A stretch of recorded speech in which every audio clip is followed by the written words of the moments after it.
my editing skills are crap, but can the same thing be said about the Netflix movie Awake? Stick around and find out. Good morning, good morning. It's great to stay up late. Good morning to you. Hey, I'm Peter Franson from christiangeekcentral.com and Spirit Blade Productions. This is my uncut review of the Netflix movie, Awake. The synopsis on IMDb reads, after a devastating global event wipes out all electronics and eliminated people's ability to sleep, a former soldier may have found a solution with her daughter. All right, so this is, I would describe it as a family on the run, suspense drama in the midst of this world quickly going increasingly mad. It has some vibes of like maybe a zombie post-apocalyptic movie, but like right after the apocalypse. You know, they're not in an ashen heap of a world, but it's like right in the midst of when looting is, just finished up or has been going on, and things are torn apart, and it's mostly things are messy. Technology is mostly shot. Anything with a microchip doesn't work. So there are some cars and some mechanical things that do still work. But so it gives off some of those vibes. And then as people are just going nuts, they're certainly not zombies, and they're not as crazy as like the 28 days later people that were effectively zombies that were still kind of alive. So it's not that, but I think that similar eerie feeling of, oh, these are humans that are coming, they're psychotic and dangerous. It has some things in common with the zombie genre in that respect. But it happens slowly. They're very slowly becoming psychotic over the course of days and days as people lose more and more sleep. The drama really hangs on this woman who's protecting her kids as she's trying to keep them on the run, keep them safe, and also quickly losing her mental faculties while the world is simultaneously becoming more dangerous because other people are losing their minds as well.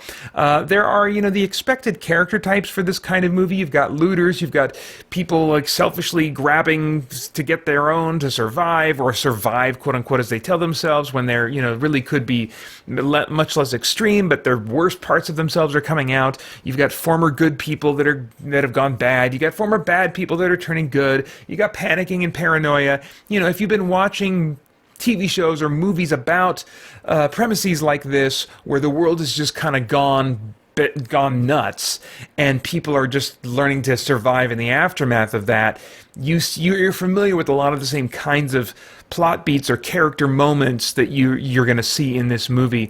The movie makes some weird choices, I think, in the last 30 minutes. In one scene, just a minor thing, they hold off on revealing the face of a character, only for that face reveal to have no plot significance. I was like, oh, well, I recognize that actor, but this character wasn't in any previous scene in the movie. Is there supposed to be something significant about this guy? Oh, no, I guess not. We're just moving on. So just a weird kind of choice there.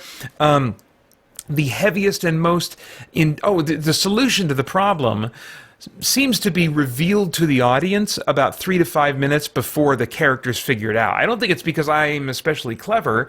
It just seemed like, oh, okay, yeah, so that happens, so that's kind of the solution to the problem. And then I was waiting for the characters. I was like, well, this should be obvious, right? Now, maybe you could lean on the fact that, okay, well, they're all sleep deprived, and so who's really going to put 2 and 2 together, But it seemed like it was weird. Like it seemed obvious to me they were showing me what the solution was, but yet there wasn't like a music cue or like a camera moment where I thought it should be to kind of say, this is the solution, because there's a way to do that. I think they could have done that with a camera shot, say like, see this is the solution. So we as an audience, it's clear to us, but then we're waiting in anticipation for the characters to figure it out. Instead, because there wasn't that moment until later, I just felt like I can't be. Do they think that I haven't figured this out? Do they think that most audiences won't understand that they've just showed us how this is all going to be resolved?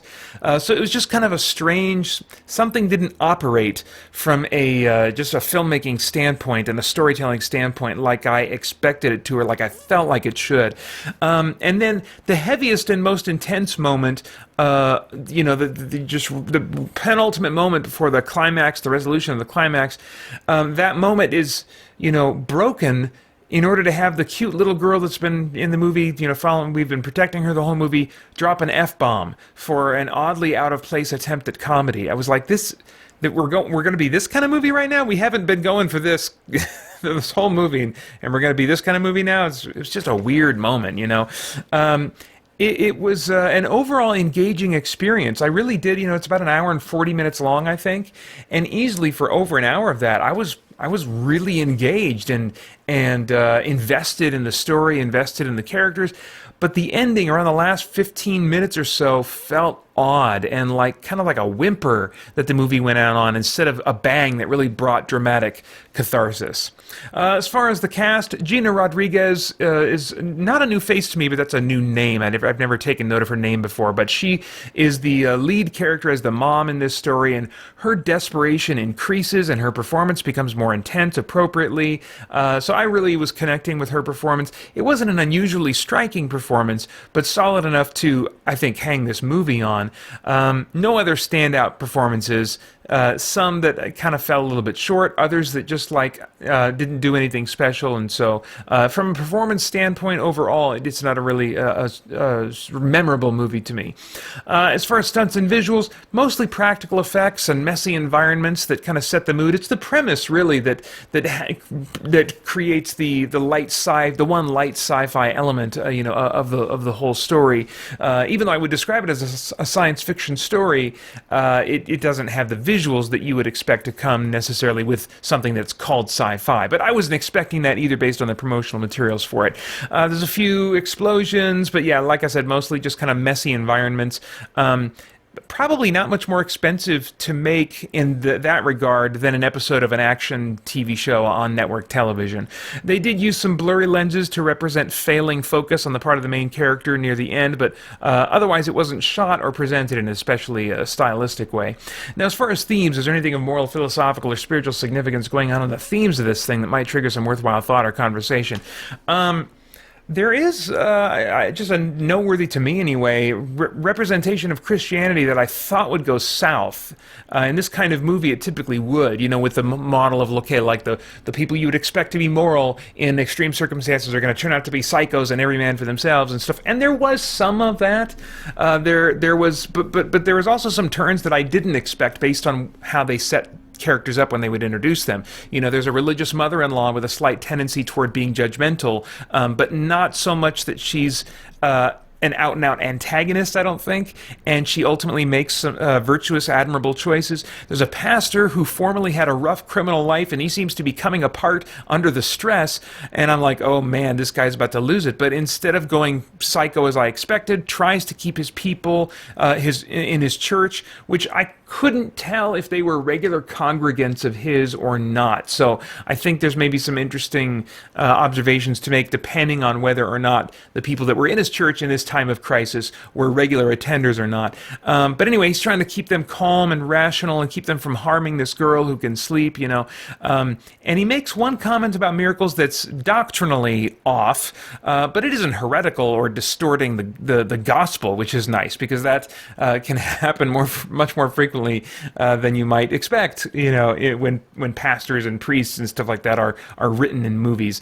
And he also makes admirable and selfless moral choices in a horrible situation. So he was perhaps a pastor lacking experience and maturity, but pastors like that exist. So whether he was intentionally being written that way or not, I was able to say, I've run into pastors that give me this kind of impression, and pastors like that still do good ministry with a particular kind of congregation. So it felt like it could be real, and it felt like it was a respectful representation of Christian pastors. But it didn't seem like any particular statements were being made that would stand out from typical plot beats in these kind of world gone mad stories. I think certainly there are moral things that they're playing with, moments of moral dilemmas and people butting heads. But I mean, when you've seen so many stories like this, when you've just watched The Walking Dead for a number of seasons, and there's that whole dilemma of, do our moral virtues remain intact when our life is on the line? I mean, I don't want to say it's overdone, but it's used in so many movies that even when you're playing blatantly with these moral themes, it can really easily go in one ear and out the other and not really produce any thought. And I think that's likely to be the case for most audience members watching this movie. That was the case for the most part for me. Now, I have no idea what your tastes are in movies, but if I were a time traveler, I'd go back in time and say, Peter, skip this one. I mean, it's not a bad movie at all. Watch it. If for some reason your wife stumbles on it and she's like, "Hey, do you want to watch this one with me?" Yeah, you'll be engaged with it, and probably you could say you enjoy most of it. But it's not worth your time to just set out just to watch this movie unless you're really in the mood for this admittedly interesting premise, and it's definitely not worth a month of Netflix all on its own. This one's rated TV-14 for language and nudity. I would describe the nudity as brief, non-sexual, unflattering, because it's a bunch of kind of unfit, flabby, naked people, but still unnecessary to put the actors through that in order to hit that plot beat, so that's a bit unfortunate. But anyway, that's it for that. Those are my thoughts on the Netflix movie Awake. I would love to get your thoughts and reactions in the comments below. Please like, share, subscribe, click that bell to stay connected to this content. I want to thank the Spirit Blade Insiders for making this review possible. For more information about the benefits of being an insider, go to patreon.com/Spirit Productions. Then, of course, I hope to join us soon over at christiangeekcentral.com as we continue to geek out and seek the truth.